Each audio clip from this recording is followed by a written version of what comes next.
It is Friday, December 28th, 2018. It is 8 p.m. Pacific Standard Time, and so you know what time it is. It's time for a little bit of coin metal. And it was a very educational, get your ass kicked at Jiu-Jitsu Friday. We didn't actually do a lot of sparring today. We did play a little bit of chess, and that was kind of interesting, although I got the impression that my opponents didn't quite get the gist of the game. It's you make one move and then your opponent makes a move. So like you grab a lapel in his sleeve, your opponent either disengages you or grabs alternate something else or something reacts to it. And then, you go and then they go, and then you go and then they go. It just turned into a liquid mush of movement. But nonetheless, it was very slowly paced and centered more on examining the position and seeing exactly what your next move could be. And so I made a point to pause for my opponents after I would make a move, but they would keep moving, and so after a while I would go through a full movement. It's like, okay, I'm going to get out of your guard. And they're giving me way too much resistance for it just to be a game anyway. And so the thing I found the most helpful and educational about today's class, though, was that my biggest problem is the initiation of the conversation. It's like, do I reach for the lapel? Do I grab for the wrist? Where am I going? And so, and the biggest problem I have is like foot placement. And foot placement can make the difference between a takedown working and a takedown not working. And we were covering a little bit of double leg and single leg takedown, and mostly the setup too, rather than the full movement. And I found it very educational. I had an opportunity to help out one of my classmates, or opponents at the time, but classmates, with regard to foot placement, because I had the same problem. And she kept walking out to one side, and it's like, no. You want to put the foot in between, follow the foot with the knee, push the knee through, and then ensnare the legs when you get low enough, and follow through. Anyway, I said this multiple times on the show. I love takedowns. I just do. I like the disruption of my opponent from the ground, removing them from the ground and then placing them back on the ground, except with me on top of them. I like that a lot. But I don't get enough opportunity to do it. And so today, like I said, it was really good just to work on my foot position and trying to really secure it between the legs and going up high with the one arm and down low against the knee with the other, and just sweeping it right out. But I really enjoy that takedown a lot. And the thing is, you do want to end up on the side, but I think you want to end up on the side that you're pressing the knee on. So like after you crumple the knee in and you raise the arm up under their armpit, that you want to end up like if I've got the underhook with my left arm under their right hand, their right arm, I'm going for the knee with the right hand. That I typically want to end up on their left side. So it's like after I've rolled them over, if I can end up on their left side, that's really where I want to be, because then I can just swap the arms and work up to a dominant position. And that was one of the games that we played today that I really enjoyed. The instructor took the 3 highest belts in the class and had them hold us with their favorite hold, whether it be back position or or a a full guard or a half guard, and I made it through the two higher belt gentlemen that were doing a full guard. I managed to break their guard, and then actually 2 of them were purple belts and one of them was a brown belt. I got through 1 purple belt, 1 brown belt, and then I got stuck on the last purple belt. But he did compliment me on a good scramble afterwards, so I felt pretty good about that. And especially coming from him, because he's like one of these guys that's like, appearances are deceiving. I'm not going to tell you his name, just because I don't want you to have any warning. But I will say this: the guy looks like he just changed out of his jammies. He got up off the couch, set down the beer and the remote, and got up off the couch. And his hair is always in some weird jumble. But yeah, like I said, it looks like he just got out of bed every single time. But that motherfucker will put it on you. He will put it on you, and it's funny too, because his energy is like, it's like this nice wool blanket, and it's so gentle and it's so casual and nice. It is strangling your ass before you know it. And so that's why I'm not telling you his name, because the motherfucker competes, and I want him to get you. I'm cruel like that. Anyway, let's go ahead and throw down into some music. As far as where we're going to go with the direction of the show, I'm not entirely certain. I do have a few tabs open. I do have some kind of organization. I had to close some of them because I could swear at least one of them was mining some shit in the background. Or I don't know. Shit was going really, really slow. I mean, usually if there's any kind of latency between when I start typing and when the shit goes on my screen, I suspect hackery. That's just me. Anyway, let's go ahead and throw down into some music and what to do. Got Clockworks by Meshuggah, and that's a good way to go. But I'm thinking this next weekend and this next week are going to be really, really fucking interesting in crypto. So we're just going to have to go for it. The ski mask way. First Dance, here on Coin Metal.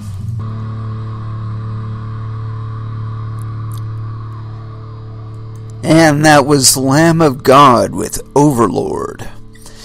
And speaking of, dug around a little bit, and I found something kind of interesting. I've already got questions kind of brewing in my mind on this one, but you got to go for it anyway. This is on BitcoinNews.com, or thebitcoinnews.com rather. MXC dives into blockchain and IoT to build cities of the future. That sounds very weird. And so let's see, this is authored December 24th, 2018, and no indication of who actually wrote it. So it's probably aggregated from somewhere else. Anyway, continuing on. It should come as no surprise that the combination of blockchain and IoT can be used to enhance the delivery of data and its meaning. Aside from being an efficient way to get the most out of what these technologies offer, they can be combined to achieve quantum leaps in the way systems are run. By systems, we mean innovations like smart cities. Everyone from government to cities and private enterprises stand to benefit from being smarter. A recent example is Walton Chain's involvement in smart cities in China. If you're thinking the US is far behind or lagging in their own development and integration of using the blockchain and IoT for its development, think again. MXC, a blockchain and IoT startup, has recently launched a pilot in NYC with CitySense and MatchX to implement IoT sensors to gather and analyze data in order to ultimately enhance the efficiency of NYC and other cities to follow. Efficiency in what? I gotta wonder about that. It seems like a lot of people are getting shot by cops out there these days. Anyway, continuing on. The beauty of such technological advancements is that these use cases will have very real and direct positive results. They will enable cities, towns, and the like to operate more efficiently, saving taxpayer money and creating safer, better environments. What's more, MXC recently sent a letter of intent to the Things Network, a similar company in the space. MXC will now move towards implementing its integrated technology for use cases such as cattle tracking, smart irrigation for farming, and, of course, smart parking. With the possible integration of the Things Network and other solutions such as CitySense and MatchX, MXC will expand its footprint in this burgeoning market opportunity. Oh, my apologies there. The advantage of having both blockchain and IoT technology is to provide immutable data with intelligence. The blockchain component ensures that the data received is correct and secured, while the IoT side enables that data to be sorted, analyzed, and turned into statistics that clients would find valuable. I'm going to monetize you, dude. How then can blockchain disrupt the IoT space? As we see in the case of players like Walton Chain and MXC, it may not be clear if blockchain will disrupt the IoT space, but rather how blockchain can be used to enhance IoT and its many use cases, more specifically, to bring cities and systems into this new era of technological advancement. Sounds like IoT and the blockchain are about to bring immediate change to improve the lives of many, one city at a time. No. I think somebody is really good at selling shit. That's what I think. You know, the problem I have with the idea of integrating blockchains into shit is that blockchains are the product of multiple willing, knowing miners. If they are the bull, it is the bullshit. And without the miners being knowing or willingly involved, the incentive to try and corrupt the system, as well as try to manipulate the system, is ever there. It's just a matter of how. You know, it's like my big thing with like these driverless cars and all that other bullshit is that they can be used as weapons. I mean, is anybody thinking about that?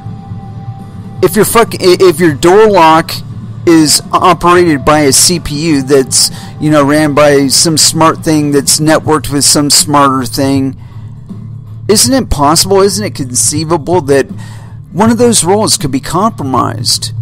Whether it be the IoT in my fucking vehicle or, you know, the node of the IoT in my vehicle, or the master hub that connects to everything. You know, the central point of failure, that's still a thing. You know? And centralization just isn't just about the location of your hardware or the percentage of the blockchain that's being mined by an individual or individual group. It's also about standardization of software across platforms, and that in itself expands a lot of attack vectors.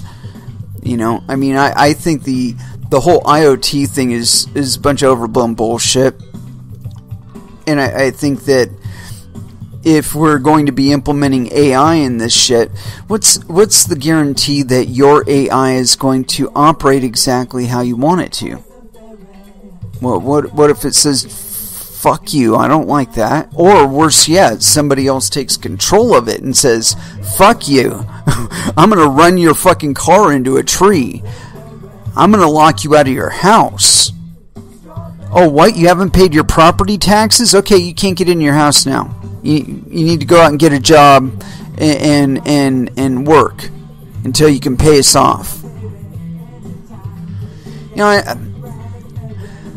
I think people focus too much on the capability end of things and not enough on the identity of the person or entity waving it, directing it, feeding commands to it, listing its priorities, and deciding how it should accumulate and utilize data. Maybe the interests aren't in your best interest. My feeling on like vehicles and all that shit, I intend to buy the oldest, most reliable vehicle that I could possibly acquire in the future. I don't have any desire to have GPS. I have no desire to have auto drive or any of that other bullshit. I mean, I'm bad enough with cruise control. If I put that shit on, sometimes I forget it's on. Anyway, the point being that taking control away from you, that's what all this shit looks like. The whole thing with smart cities, I suppose it really works if people are on the same page as the government and all that. But what if they decide that they don't want to go along with it? What if they decide that it makes them want to jump off of their workplace's rooftop and hope that they can get past the suicide nets? I mean, really. I think that the ideas that are driving a lot of these quote-unquote blockchain projects, I narrowed it down for somebody today, and it had to do with, and maybe I can find the fucking tweet. Oh, that would certainly help, right? Let's see here. Maybe I can. No, she doesn't have a penis. Yes, something's changed. No. I'm against PD. No, alternative theory. I'm sorry, I'm trying to find this one particular tweet that I tweeted off. And, damn it. Can't find it. Oh, yeah. No. Damn it. I'm trying to find this one. I narrowed the whole situation down to, like, a single bit. And, wait a minute. It was Peter Risen. Let's see here. Where is it? Do the math. No.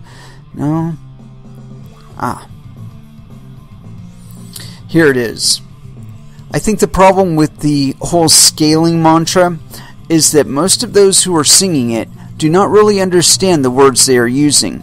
Scaling in the terms of a bank means a single or limited number of entities working to service the funds of millions of clients. And this is a follow-up. In Bitcoin, scaling was meant to follow in line with adoption.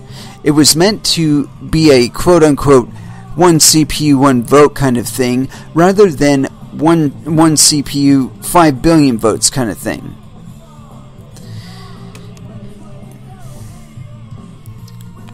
It means that the consensus was supposed to be derived of all of us using it, and all of us using it would most likely be miners.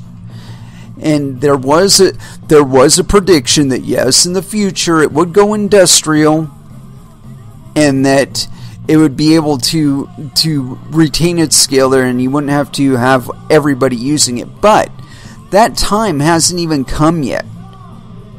What we keep facing is the fact that people don't understand there is a point of diminishing returns. When we're talking about like the hashing power of the network and how many participants are involved and what percentage of the network is just them. And when we're looking at it in terms of like say Jihan Wu, I mean the guy is having some issues right now. This last little hash war thing, I think that kind of got his eye off the ball, or got their eyes off the ball over there at Bitmain, Because right now, I've heard estimates of up to 80% of their workforce is going to have to find another fucking job. And that they're also pulling stakes in like Israel and a couple other places. And that is just the result of an overshoot. And it's fine. You know, they're probably learning from the experience. But when you look at what that results in on our side of things, there's even fewer interests involved in mining. Although I would say that I checked it recently, and it seemed like the amount of hashing power being dedicated to Bitcoin is still on the rise, even despite all of these issues that Bitmain is having. And you know, there's so much strategizing going on in what goes on with media releases and whatnot, and I think that, you know, it's the name of the game in cryptocurrencies, of course, is efficiency. And so the next iteration of miners, which are now being put on the rack of the facilities at Bitmain, I'm sure, they're fast enough that they don't need to be in Israel, and they don't need to be in, I think it was like the Netherlands or some other place like that. And so they're kind of pulling back a little bit. Maybe there's enough room for them to expand in China. Maybe the Chinese government has kind of gotten a little more hands off. We haven't heard too much about that recently. It's kind of funny that we're not hearing about the Chinese government banning this and banning that. Yeah. I think they're in enough trouble financially in China now that they're looking at cryptocurrencies and saying, you know, it's really good, kind of, you know, save our asses here. So, you know, maybe we should maybe get our feet off of its neck. And that this effect has been happening elsewhere too. I gotta look it up. There was a thing. Let's see. Bill presented to change banking cryptocurrencies. There was something I read about. Now I'm trying to find exactly where it is here. No. Damn it. There's maybe I can do it on news.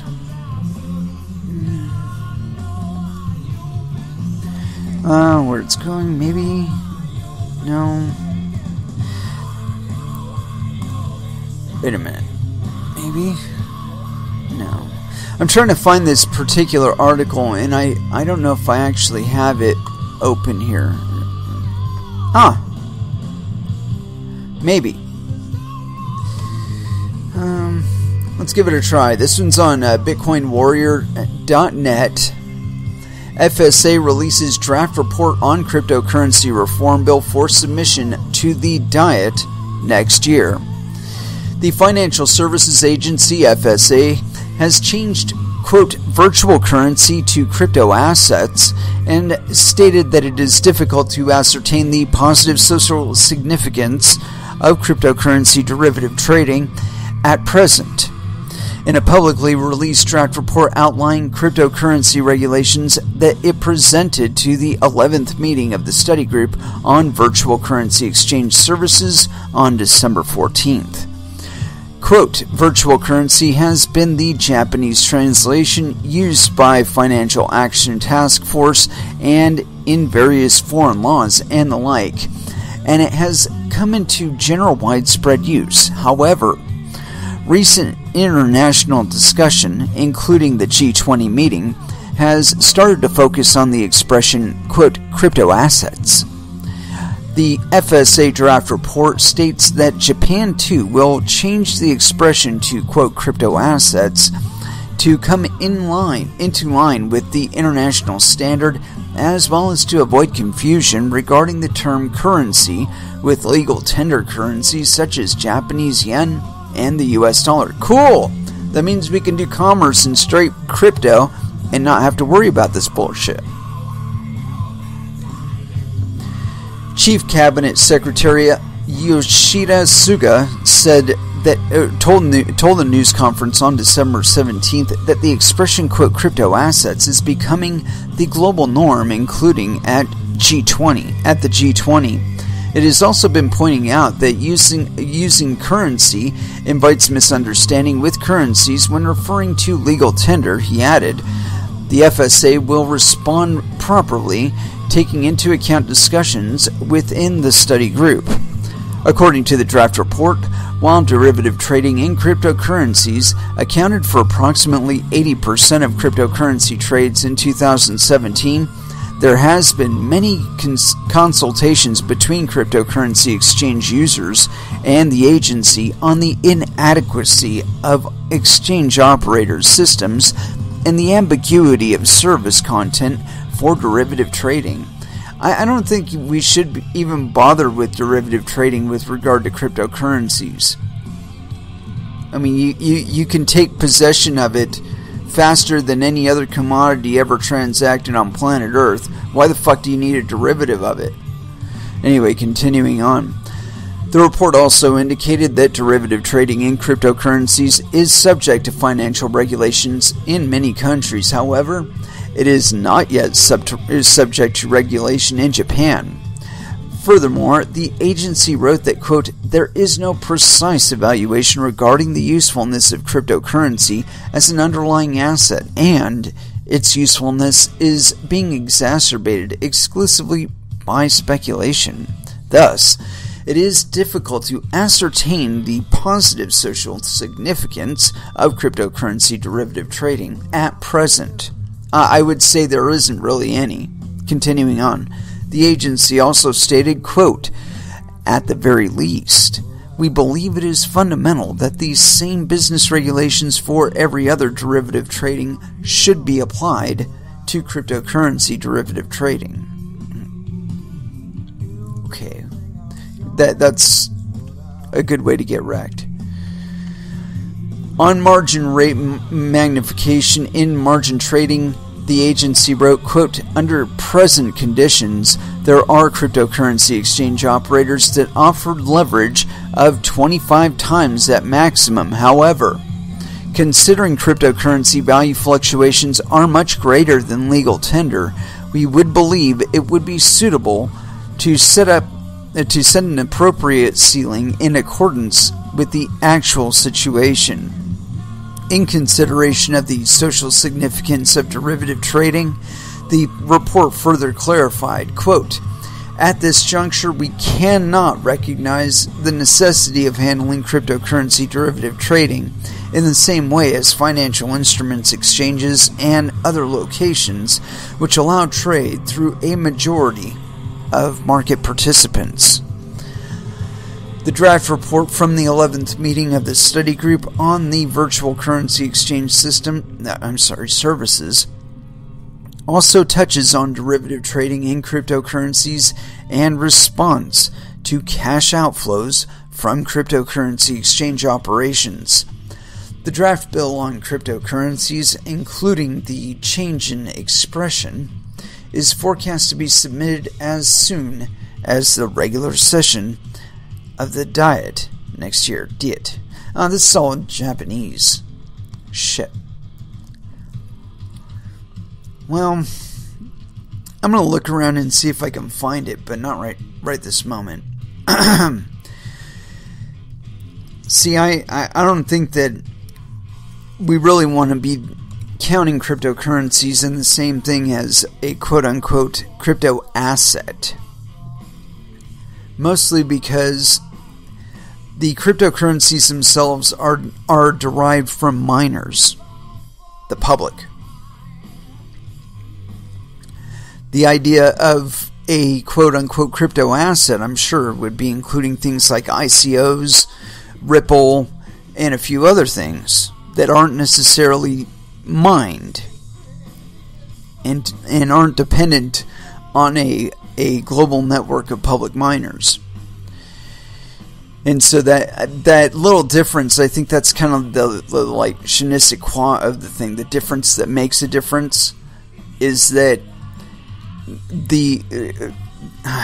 I don't know. I think there's a lot of people spreading disinformation about cryptocurrencies, and pretty much all the way up the chain. I mean, whether we're talking about people getting involved on the development level, all the way up to people trying to regulate this space, they're sold on misimpressions of what cryptocurrencies are and what their function really is. You know, when I talk to people and they say shit that like Bitcoin can't be a global currency because it can't scale on chain or some shit like that, it's the most retarded shit I've ever heard. We achieved global commerce in 2010, 2011. Actually, from the moment somebody other than the United States started mining, this became an international venture, and you could access it internationally, though. And that's something that, you know, I don't understand why these people are even talking about remittances still. Why the fuck are you talking about remittances? You know, if someone in Bangladesh can fucking download a wallet and give me their motherfucking address, I can send them money. If they're in Antarctica and they manage to get them a fucking wallet and they can get me their address, I can send them money. Where's the fucking room for a goddamn remittance company in there? None. Why do I need a third party involved in there? I don't. If somebody in Antarctica is asking me for money, they can wait the couple hours it'll take for my fucking transaction to get included in a block. I mean, it's certainly not going to get there any faster than that. Or you know, if I was really hard up, I could use an altcoin to send it to them. If they've got access to cryptocurrencies at all, then I should be able to send them the money in any form that I want. I could send it to them in Dogecoin. I could send it to them in Verge, Litecoin, any number of other active functional cryptocurrencies out there. So the idea again of remittances is fucking retarded. Retarded. And yeah, I can say that on this show because, you know, I don't have some Hollywood producer saying you can't say that shit. Fuck you. Anyway, let me go ahead and throw back down into some music. It's about that time. And let's see, where'd it go with it? Corn, dead bodies everywhere. Here on Coin Metal.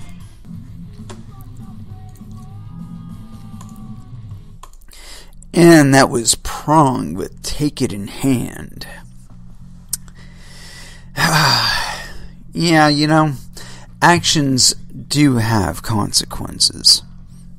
However, I want to start off with this one because, well, we hear so much about how cryptocurrencies need to be regulated and all that other bullshit. But what we don't hear is how good regulation actually works in the financial sphere as is, right? See, there's a reason why Bitcoin is dependent upon a public network, meaning people like you and me providing the hash power for it.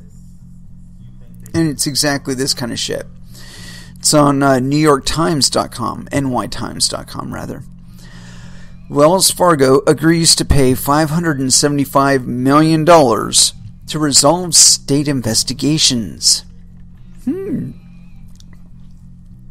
Little payoff action, right? This is by Stacey Cowley and Emily Flitter. So no penis. This is authored December 28th, 2018. And here we go. Wells Fargo will pay $575 million to resolve investigations by all 50 states and Washington, D.C. into a wide range of practices, the latest chapter in the bank's long-running legal problems. The deal ends inquiries that began after federal regulators revealed in September of 2016 that Wells Fargo employees had for years opened millions of unauthorized bank accounts in customers' names. The employees said they had done so because they feared losing their jobs if they could not meet Wells Fargo's aggressive sales goals. The disclosure led to the departure of Wells Fargo's chief executive at the time, John G. Strumpf, and several other senior executives. It also sullied the company's prized image as the best behaved major American bank after the 2008 financial crisis. Wells Fargo admitted its missteps and paid fines of $185 million, but accusations of bad behavior kept multiplying. That some customers who took out car loans were forced to buy unwanted auto insurance, that more than 500,000 people were enrolled in a bill-paying service they may not have asked to join, that some mortgage customers had been overcharged, and that some people had been charged for life insurance policies they did not buy. The agreement on Friday followed a $65 million settlement between the state of New York and Wells Fargo in October over the sham accounts and the bank's settlement of federal charges related to its handling of mortgages and auto loans. Quote, Wells Fargo's conduct was unlawful and disgraceful, California's Attorney General Xavier Becerra said in a news release on Friday. California will get almost $149 million under the settlement. Wells Fargo has recently engaged in a vigorous push to rehabilitate its image, emphasizing its contribution in an advertising campaign. Company executives have been upbeat about the bank's future prospects despite a regulatory restriction that has kept it from growing while it repairs its internal controls. Quote, This agreement underscores our serious commitment to making things right in regard to past issues as we build a better bank, Wells Fargo's chief executive Timothy J. Sloan said in a news release on Friday. The bank said in its release that it had $400 million of the settlement amount in hand and would have the rest by the end of the quarter on Monday. A judge must approve the settlement for it to be finalized, California said in its news release. Oh shit, they might hit him for more. Wells Fargo has gotten some relief from its legal woes over the past year, but its troubles are far from over. In April, the bank paid $1 billion to the Consumer Financial Protection Bureau and the Office of the Comptroller of the Currency to settle investigations into its mortgage and auto lending practices.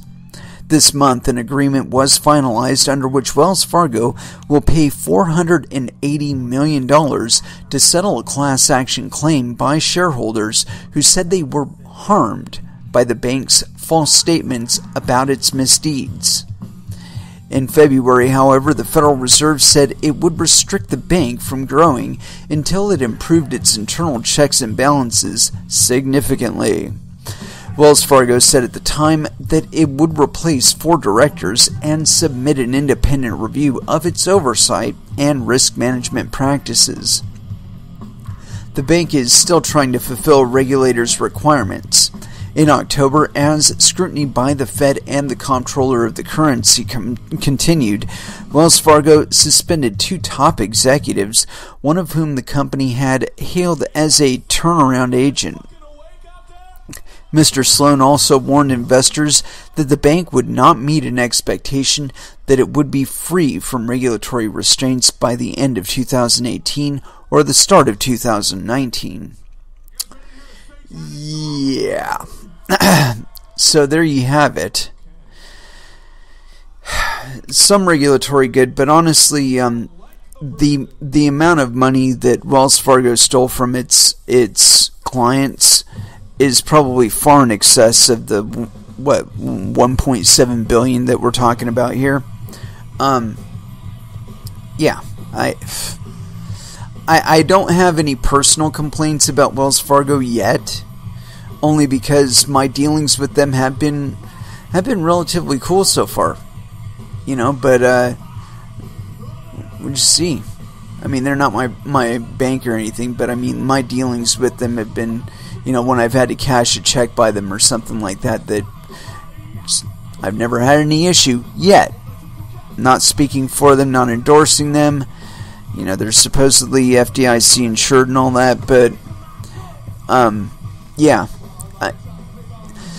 Regulations don't stop people from trying to do bad things. If they were intending to do bad things to begin with, they're going to continue to do bad things. Your regulation might just give you a reason to bust them, but at the same time, some of your regulations, if they're excessive in their requirements, will inhibit further innovation in your economy. And this is one of the things that the United States and the individual states have been trying to deal with, and poorly in many cases, I would suggest, only because there are certain differences between cryptocurrencies and fiat currency derivatives that make them a bit less trustworthy than cryptocurrencies. Cryptocurrencies, they're the custody, like having custody of the funds is a lot easier to confirm. It's a lot more transparent, especially if they're a publicly mined cryptocurrency.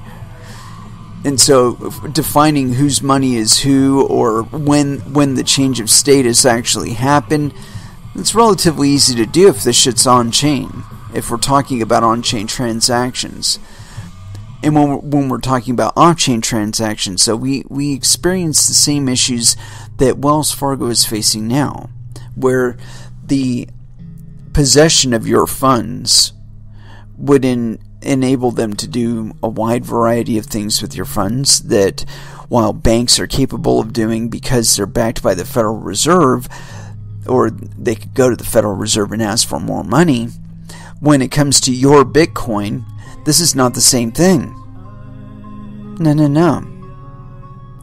Your Bitcoin cannot be repaid, not by the FDIC anyway, nor your bank. If they piss it away, or if they space your funds or some shit like that, or they just won't give it to you, there's no way to get it back. Now, of course, there's instances in fiat currencies where this has been an issue, where, due to criminal investigation or suspicion of some criminal activity or suspicious activity in an account or whatever, people's bank accounts get frozen. And of course, it's the bank operating in their own best interest, and that's fine. They are a private business to some extent, but nonetheless, the way it impacts your life is a lot worse than if you had the liquid funds on hand. And this is another one of those delineation points that differentiate cryptocurrencies from traditional fiat currencies, and the trust requirements involved are much different. Like with cryptocurrencies, fractional reserves is a stupid idea. I mean, if you don't have 100% liquidity, and you're going to get wrecked. Period. You're going to get wrecked. You might be able to pay people back in fiat currency, but there again, you're going to get wrecked because you only got so much of that. Anyway, I got this next article here, and this is one of those things where a criminal act is a criminal act. It doesn't matter who's committing it. It doesn't matter the means that they're using to commit the act. A criminal act is a criminal act. Fraud is fraud. Theft is theft. Murder is murder. So on and so forth. This one's on BitcoinNews.com. Judge denies Craig Wright's motion to dismiss billion-dollar Bitcoin lawsuit. And this is on December 28th of 2018. And let's see if it's giving me an author. No. God damn you. Bitcoin news, you got to change that. Give me a goddamn author. Anyway, continuing on. On December 27th, court documents from the case against Enchain chief scientist Craig Wright explained a large portion of his recent dismissal motions were found, quote, not warranted and were denied. Wright is being sued for 1.1 million Bitcoin in a legal case in Florida that alleges he manipulated David Kleiman's family. Or Kleiman. The lawsuit against Craig Wright for 1.1 million BTC moves forward. And that's, some people have been starting to differentiate between BTC and Bitcoin, and based on the delineations they're proposing, I would say yes, but I don't know, for confusion, it would introduce confusion into this situation. Anyway, continuing on. According to the case, 18-CB-8176, Kleiman versus Wright, filed in South Florida. Craig Wright is accused of allegedly interfering with David Kleiman's Bitcoin assets after he died. Kleiman's family believes David and Wright played a role in the early days of Bitcoin and possibly created the technology. This assumption was bolstered back when Kleiman, a forensic computer investigator, was featured with Wright in tech publications such as Wired and Gizmodo, because they too thought the duo were possible Satoshi suspects. Kleiman died in 2013 with very little money after fighting with MRSA, a bacterium infection that spreads in different parts of the body. His brother, Ira Kleiman, alleges Wright of plotting to seize Dave's bitcoins and his rights to certain intellectual property, according to the legal documents filed last February. Kleiman's estate is suing Wright for approximately 1.1 million Bitcoin, $3.9 billion, or the coin's fair market value, and damages associated with IP theft. Wright accused of grifting Kleiman family and transferring David's bitcoins to various international trusts. Enchain's Craig Wright and his legal representation, Rivero Mestre LLP, attempted to dismiss the case earlier this year. Wright's motion emphasized that Kleiman's lawsuit was full of supposition, speculation, conflicting allegations, hearsay, and innuendo. The decision, published on December 27th, explains the Florida District Judge, Beth Bloom, was granted Wright's motion to dismiss counts 3 and 4. However, Wright must answer to counts 1, 2, and then 5 through 9 of the amended complaint, and he has until January 10th, 2019 to respond. For instance, the 40-page court document states, quote, "The court finds that plaintiffs have sufficiently alleged a claim for conversion. The amended complaint alleges that defendant converted at least 300,000 bitcoins upon Dave's death and transferred them to various international trusts, was an unauthorized act that deprived the plaintiffs of the bitcoins therein. Accordingly, plaintiff's claim for conversion, count 1, survives the defendant's motion to dismiss." Oh, shit. And let's see here. There's a picture of what looks like a fraudulent signature. The authentic signature was from 2/1/2013 and 7/30 of 2003 and 2/22 of 2012. The signature on the fraudulent contracts, 4/22/2011 and 4/2 of 2013. Yeah, they're clearly bullshit. The Kleiman complaints further allege that Wright took advantage of a family who didn't know too much about the technology. According to the lawsuit, the Kleiman family was unaware of certain property and IP assets that existed. Allegedly, Wright reached out to Dave's elderly father 10 months after he he passed, or after Kleeman passed, and said he was not seeking anything other than to give him information about his son, and offering to help the Kleeman family recover what Dave owned. The amended complaint also says that Wright promised shares to Dave's family for a company called CoinExch, and detailed these shares were, quote, worth millions. Wright is also accused of, quote, several fraudulent omissions and misrepresentations, sounds about par for the course, to the Kleeman family and related to the property and assets David may have owned. Judge Bloom explains that the 11th Circuit Court of Appeals has not decided on whether or not bitcoins are considered, quote, money, but Bloom emphasized the count still takes alleged victims and injury that occurs on home soil very seriously. Quote, this controversy concerns a Florida company regarding Florida assets, bitcoins mined in Florida. No, they weren't Florida assets. They were the owner's assets, Florida, and intellectual property developed by a Florida company where both the injured parties are Florida citizens. Now, that's a viable concern there. Bloom's decision states, quote, therefore, the Southern District of Florida undeniably has a strong interest in adjudicating a case in which its residents claim that harm was committed against them.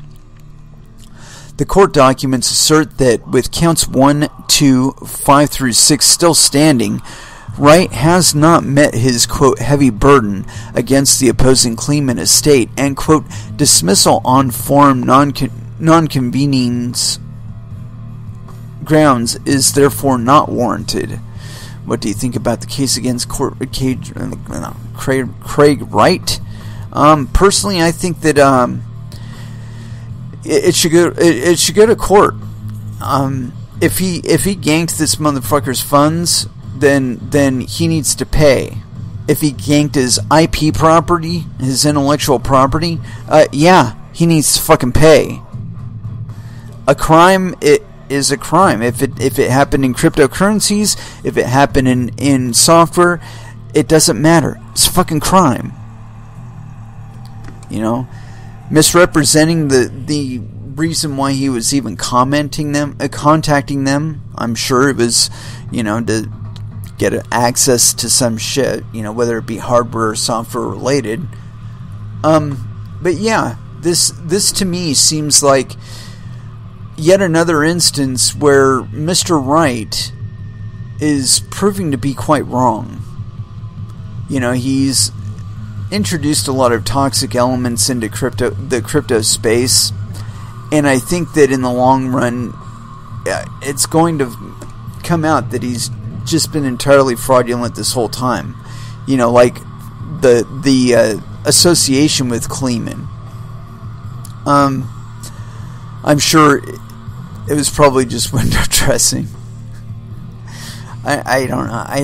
I don't think the man is authentic in anything that he does or says. I wouldn't be surprised that most of his other claims that most people still give him attribution for are bullshit. Very, very sad. Well, you got to feel for the Kleemans in this. They lost a son, and on top of that, they've got some fraudster running around with claiming ownership of their son's intellectual property and real property with regard to Bitcoin. 1.1 million Bitcoin. I mean, what do you want to bet that Craig has been living off the funds that he borrows against those Bitcoin? He says, I've got the keys for these 300,000 Bitcoin or the 1.1 million Bitcoin, and I put 300,000 of them in these trusts, and I can borrow against them, right? Use them as collateral for loans, and that's probably what he's living on.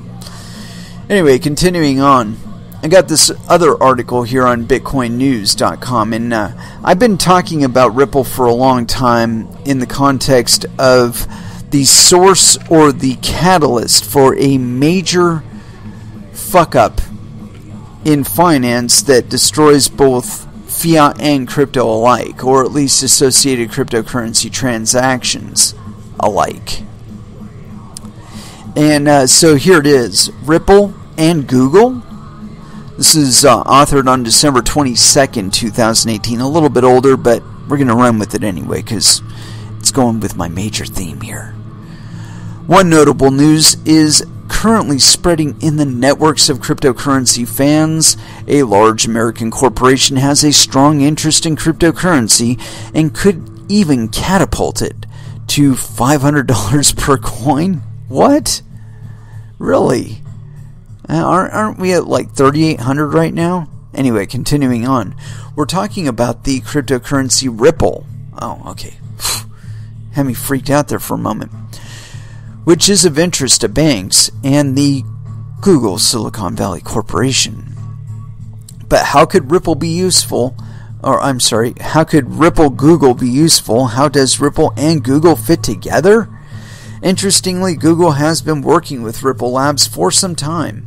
Silicon Venture, Google Venture, what? Silicon, get this, they wrote it like this. I gotta wonder if this is like literal or something. Silicon Venture, Google Venture has been investing in cryptocurrency for some time now. Together, the developers work on a fast and cost-effective transfer form. After all, in the networked world, it will become increasingly important to transfer money. This is where the Ripple blockchain comes in, because it is just as fast as Visa's payment processing system, and it does about 1,500 transactions per second. The costs are enormously favorable, with $0.004 per execution. This offers great cost savings and many benefits to customers and dealers worldwide. The new payment methods, in addition to cash and credit cards, are becoming increasingly popular. Show the new pay variants of Apple, Alibaba, and CO. I guess company there. Google has also launched its service Google Pay. Here, customers deposit their normal credit card or the PayPal account and can now pay with their mobile phone or in the shop or restaurant. To further develop this method, make it faster and cheaper, both companies can benefit from each other. Also fits the message that Amir Sarhagi from Google to Ripple. Sarhagi has been working on the search engine since 2015 and is now set to build the RippleNet, the global payment network of the cryptocurrency.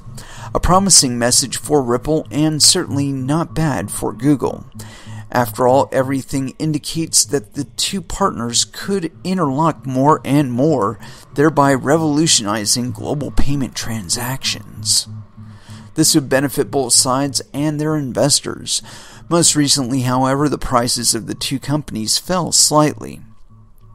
But Wall Street and the cryptocurrency market are going through a difficult time in general. That's not because the two companies themselves. What effect does this have on the Ripple course?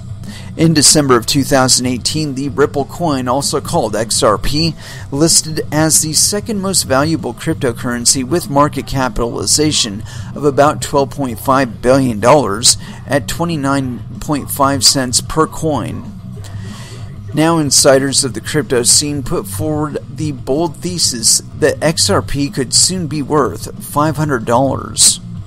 That would be an increase in value of 169,931%.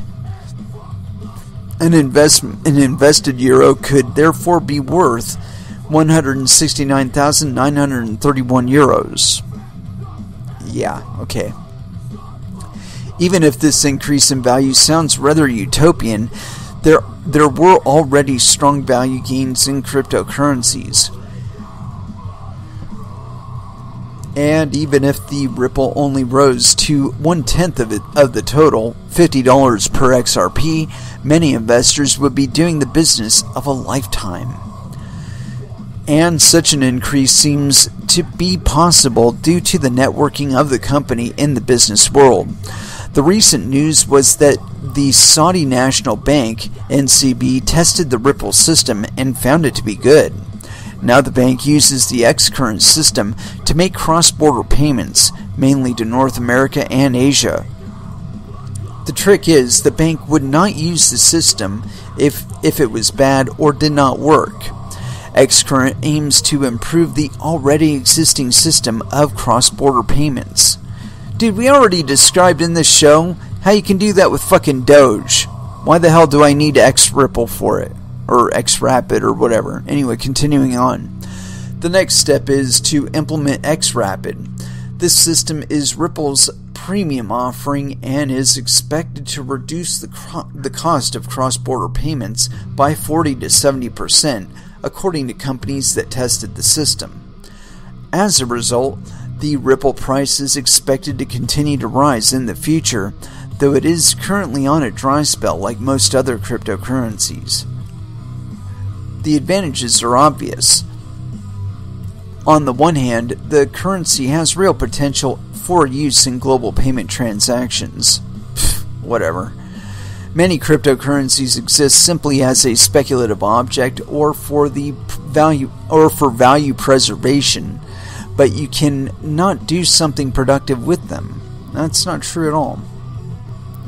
In addition, the Microsoft founder and billionaire Bill Gates also relies on the technology of the bank cryptocurrency with his Bill and Melinda Gates Foundation. By working with Google and many banks such as Spanish financial house Santander or the credit card company American Express, the Ripple and thus its coin, the XRP, should gain in value. Yeah, whatever, dude. Another advantage is that there is no Ripple mining. That's a flaw, not a feature.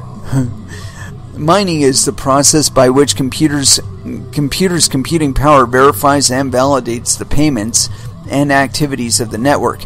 Actually, that's public miners. Public miners' computers' computing power verifies and validates the payments and activities of the network. If a calculation task is solved, the blockchain is extended and new coins are created. For example, Bitcoin and Ethereum work. I guess, for example, the way that Bitcoin and Ethereum work. With Ripple, it is, however, so that all ever available XRP in the amount of 99,991,757,426 already exist, meaning they're pre-mined. There are no new coins created. With supply already set and demand rising, the price will sooner or later increase. Actually, there's no guarantee that the total number of coins in circulation won't increase. Continuing on. Where could there be more potential? We've already seen how the cryptocurrency can advance the search engine giant, and how is it the other way around? On the one hand, the tech giant is already financing the crypto company. On the other hand, there is certainly also an exchange of ideas and also a transfer of skilled workers. So, good developers from Google go to Ripple or vice versa. This is also likely to boost both Google's share price. Now it's called Alphabet on the stock market. On the other hand, the corporate value of Ripple and therefore also of the currency XRP increases. Ripple and XRP are not the same thing. How does Ripple work? It is a technology company that specializes in digital payments. It has been written on the flag to revolutionize international payments. Yeah, whatever. We already did that with Dogecoin. So the payments should be much cheaper, and eventually the company in real time changed the owner. Oh, whatever.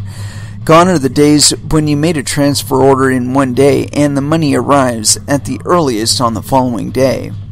Through globalization, companies offer their products and services worldwide.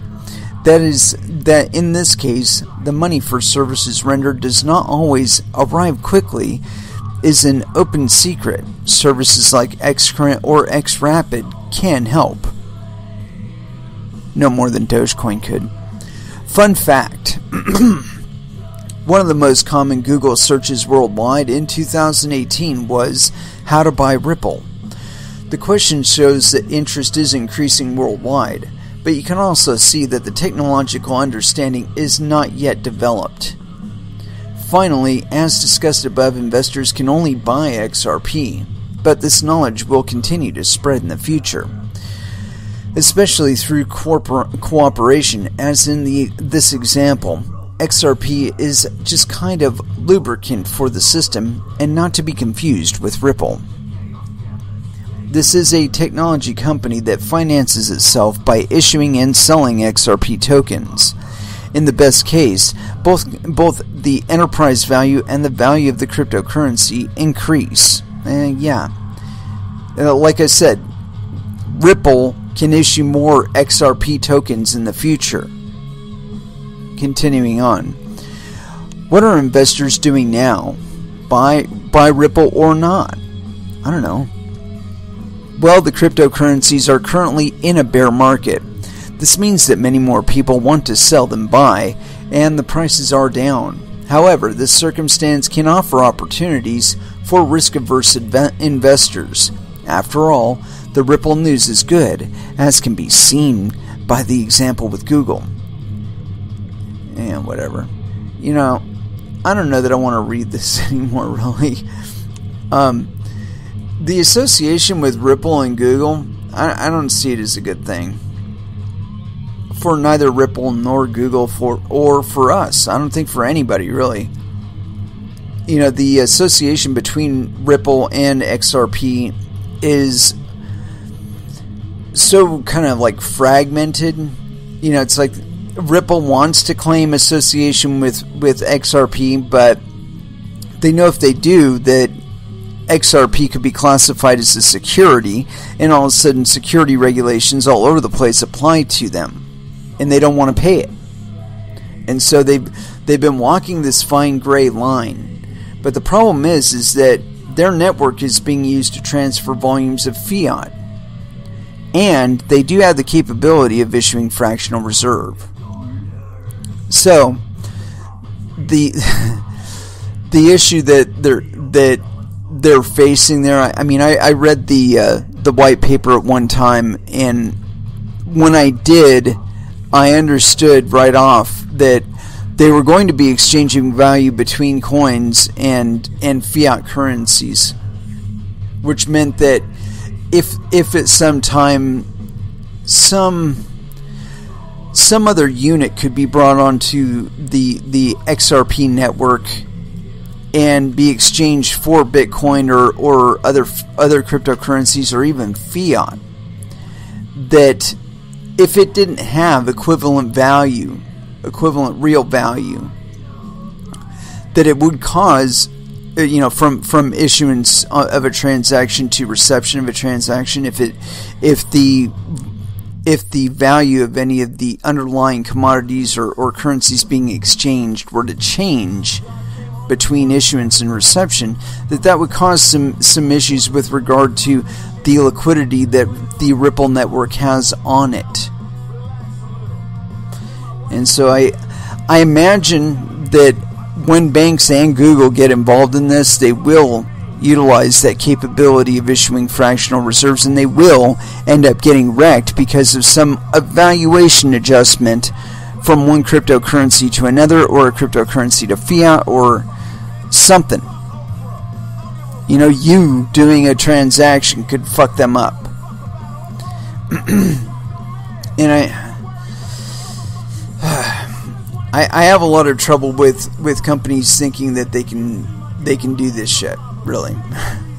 I mean, because the necessity to rely on that level of trust or engender that level of trust in Google or Reputable or even Bitcoin for that matter is just fucking silly. You know, I keep saying that, you know, trying to build your shit on top of a currency is not really the way to go. Or trying to take a cryptocurrency that exists and make it do something else than it was designed to do is not a good idea either. Because what ends up happening is you will violate somebody's trust. And when you do so, you will lose their interest. They will sell your shit, they will buy shit that they trust instead, and they will vacate you. That is the way of things. You know, I think that's one of the advantages of cryptocurrencies is that we do have such a direct connection to the greater market at large. You know, that we can tell down to the millisecond exactly what things are worth. Yeah. Anyway, yeah, I'm dogging out on this article because I don't know, I was kind of close. I got a couple paragraphs from here.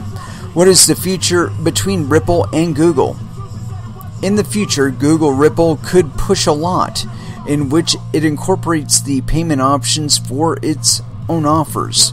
For example, the public transport offers could be made directly integrated via Google Maps and then paid for in real time via XRP. Also, transactions for the fleet of autonomous cars of the California tech giant could profit similarly from machine-to-machine payment, similar to IOTA. Machine-to-machine payments. Well, how's that going to help me? Continuing on. Here, machines should pay each other without people being interposed. In the network of the search engine group, there are numerous applications. As soon as the technology is ready, it will certainly be used. Finally, this contributes to an increase in value on all sides. But even Ripple itself could fuel Google, and that by building the new payment system of the future together with the group. After all, billions of people around the world are already using the free services. So why not pair these services with an almost free and very fast payment system? Probably because it's a crap coin. Anyway, continuing. How lucrative is that for retailers and businesses when payments arrive immediately? How much better than waiting for days for money? Dude, you can get faster than days with fucking Bitcoin, for Christ's sake. Continuing on. What are the advantages of Ripple? Among the followers of cryptocurrencies, the currency remains controversial. While many coins and tokens such as Bitcoin, Ethereum, Litecoin, or EOS are focused on decentralizing payments, Ripple works closely with banks. An advantage or disadvantage. In the crypto scene, a disadvantage because people just want to make those instances like banks obsolete. But in the real economy and for the future development of the company, undoubtedly an advantage. Through the collaboration, Ripple will push Google and himself. A successful future seems far more likely than many other currencies. No, actually it doesn't. You know, I read an article. I believe it was either, I think it was Wednesday. It might have been Wednesday. Where a study group got together and was looking at Ripple's actual activity and their adoption rate, and from what they could tell, banks weren't actually using XRapid or Xcurrent or any of that other shit that Ripple has available.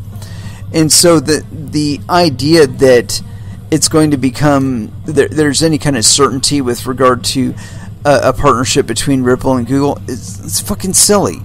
It's likely that it'll work, but, you know, Google thought Google Plus would work, and that they could compete with Twitter and Facebook. And the fact of the matter is I think they're closing down that feature. And so, you know, again, the idea that people are just going to adopt it or people are just going to use it just because it's on Google, I think it's silly. I mean, how many services of Google's that people actually pay for? I mean, how many are there that people actually pay for? Maybe like YouTube Red. Maybe some people pay for that. Or the YouTube app, that allows the YouTube Red app. Maybe some people pay for that. More people pay for their AWS services, their cloud services, shit like that. And in those cases, using Ripple as a payment method or a payment network, it could confer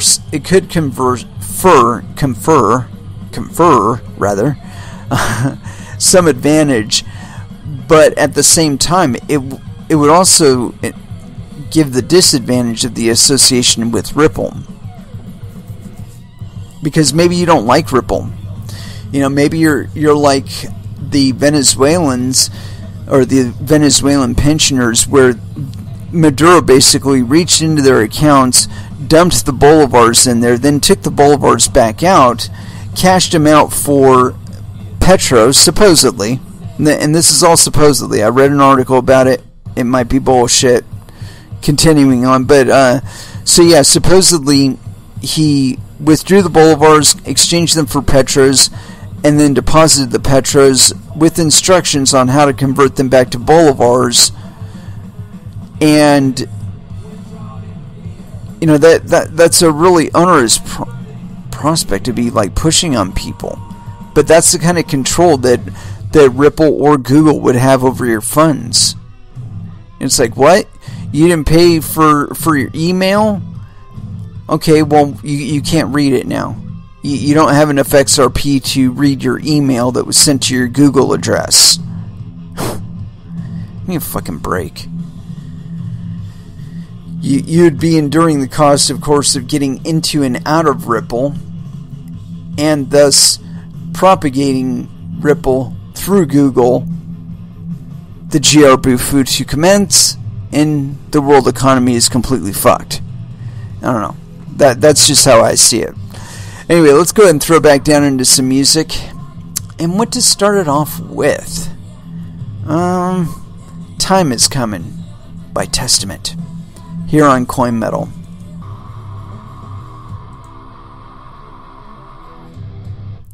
And that was Skindred with Nobody.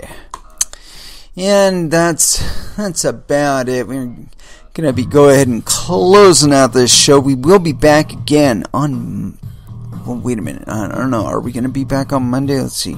29th, 30th, 31st, New Year's Eve. I don't know. Might be doubtful. We will at least be back by Wednesday. Barring any stop in on Tuesday. I don't know. I might do it just because it's the first of the year or something like that. It's possible. It's entirely possible. But as far as what we've been talking about tonight with regard to like Ripple and Google and whatnot, I think that people have been trying to spend their time trying to figure out how to plan your use of cryptocurrencies, and honestly, I think that's just the wrong thing to be concentrating on. What you should be concentrating on is accepting all cryptocurrencies as a means of payment for your products and or services. That's the way you increase adoption. You accept it, you mine it, you transact in it. That's it, man. Find people that are willing to sell you their products for cryptocurrencies. Buy from them. Supply your lower people from that. Your customers directly with products that you acquire with cryptocurrencies as the means of transaction. And I did have an article somewhere, and I neglected to go back and find it. But there was something about a change in cryptocurrencies with regard to the regulations that they've been trying to apply to them, where they're trying to apply the same custodial models to them that they do, or regulatory models rather, that they do with traditional fiat currencies. And like I've been saying on this show, because of the differences of the network itself and the currencies themselves, that you could hold them digitally in any volume without actually having to have any guards or anything like that. Because of those capabilities, we're going to find out that having your identity associated with your currency is actually a major security liability. And I think that in the not so distant future, Google is going to find this out in a very, very bad way. They're attempting to associate themselves exclusively with Ripple as a means of achieving their payment services and whatnot. It's just stupid idea, Google. Stupid. Especially because you're probably going to have to rope yourself in with like permanent contracts or at least exclusive contracts. And that's going to limit you to dealing with Ripple capable or people that are willing to deal with Ripple. That would exclude everybody else who thinks that Ripple is a piece of shit, which to date happens to be a lot of the banks out there, according to that report that I referred back to earlier. Although I did not actually produce it on the show, I did read that on a previous show. It was either the last one that I'm going to upload tonight or the previous one. But yeah, basically they were taking a look at all of the people that were claiming that they were going to use Ripple and finding out that no, they're not actually using Ripple yet. Indicating that they're probably not going to be using it in the future either. This space is still developing and still growing. I still think we have another alt bloom ahead of us. See, I expect Lightning Network to fail in delivering a lot of what was promised, either through just technical failures, too much PETA involved, too many people spacing funds, or more importantly, in the thing I think that will really stop Lightning is that the custodial requirements of it and the cost for transacting will go up significantly. If Bitcoin gets back up there to $20,000, sending a transaction even on a payment channel is going to get more expensive because you need 2 transactions for one of those. One to initiate the payment channel and one to terminate the payment channel. So if you're paying $20 a pop per fucking transaction fee, and that's, you pay $20 now to get your money in, right? What's it going to be in a month? What's it going to be in a year? Yeah, I mean, really, take a look at that chart. You think it's going to be any cheaper to fucking withdraw the money after you already got it in there? If that's how you're thinking wrong. Sorry. It's just, that's the reality. As long as the block space, the block size limit is set at 1 megabyte, that's a threat. that's an attack vector to be monopolized and gate-kept. And anyway, we are going to close this episode out. Like I said, we'll be back again next week. Most likely Wednesday. I'm just going to put it out there, Wednesday. There's a mild likelihood that I might find people to party with on New Year's Eve, and so I don't want to disappoint y'all by not showing up. In any case, I'm going to go ahead and close this out with a little bit of ministry. Rio Grande Blood. Thank you very, very much for listening. I certainly do appreciate your support. Until next week, you'll be able to find me on Twitter, on Facebook, also in the Discord and Telegram for Verge Currency. So until then, I want y'all to trade safe. Do your homework. Watch out for your own bunghole, because nobody else is going to do it for you. Thank you again for listening, and y'all have an excellent evening.